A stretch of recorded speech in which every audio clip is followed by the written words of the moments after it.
পাকিস্তানি অভিনেত্রী হানিয়া আমির নাকি বাংলাদেশের জনপ্রিয় অভিনেতা হাসান মাসুদকে অবজ্ঞা করেছেন। এমনই একটি খবর গত রাত থেকে ঘুরে বেড়াচ্ছে ফেসবুকে। কি হয়েছিল সেদিন? সত্যিই কি হানিয়া আমির হাত মেলাতে অস্বীকার করেছিলেন? 20 সেপ্টেম্বর রাত থেকেই ফেসবুক সহ বিভিন্ন সামাজিক মাধ্যমে একটি পোস্ট দ্রুত ছড়িয়ে পড়ে।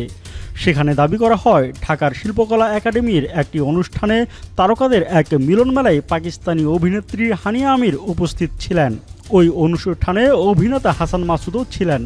পোস্টের বর্ণনা অনুযায়ী হানিয়া আমির একে সবার সঙ্গে হাত মেলালেও যখন হাসান মাসুদ তার দিকে হাত বাড়িয়ে দেন তখন হানিয়া নাকি তার সঙ্গে হাত মেলাতে আপত্তি জানান। ভাইরাল পোস্টে এমনকি বর্ণবাদী মন্তব্য করে বলা হয় যে হাসান মাসুদ দেখতে কালো বলেই হানিয়া তার সঙ্গে হাত মেলাননি। এই খবরটি মুহূর্তে আলোড়ন সৃষ্টি করে এবং অনেক ভক্ত অনুরাগী ঘটনার সত্যতা নিয়ে প্রশ্ন তুলতে শুরু করেন। তবে এই ভাইরাল খবরের সত্যতা জানতে চাইলে হাসান মাসুদ গণমাধ্যমকে স্পষ্ট জানিয়েছেন, এই ধরনের কোনো ঘটনাই ঘটেনি। হানিয়া আমিরকে কবে বাংলাদেশে এসেছেন বা এই ঘটনার কিছুই জানি না আমি, কারণ আমি অনেকদিন ধরেই কোথাও কোনো অনুষ্ঠানে যাচ্ছি না। হাসান মাসুদ আরও জানান তিনি হানিয়া আমিরকে চেনেনও না। বিষয়টি সম্পূর্ণ মিথ্যা এবং বিব্রতকর বলে তিনি উল্লেখ করেছেন।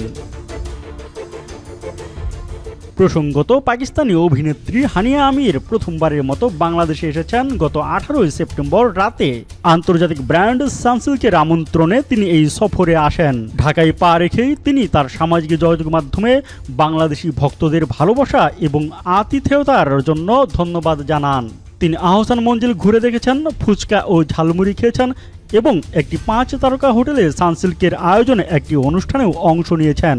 তার এই সফরে জনপ্রিয় কন্টেন্ট ক্রিয়েটর রাফসান দাস ছোট ভাই সহ আরও অনেকে ছিলেন। তবে কোনো সূত্রই হাসান মাসুদের সঙ্গে তার দেখা হওয়ার বিষয়ে কোনো তথ্য নিশ্চিত করেনি।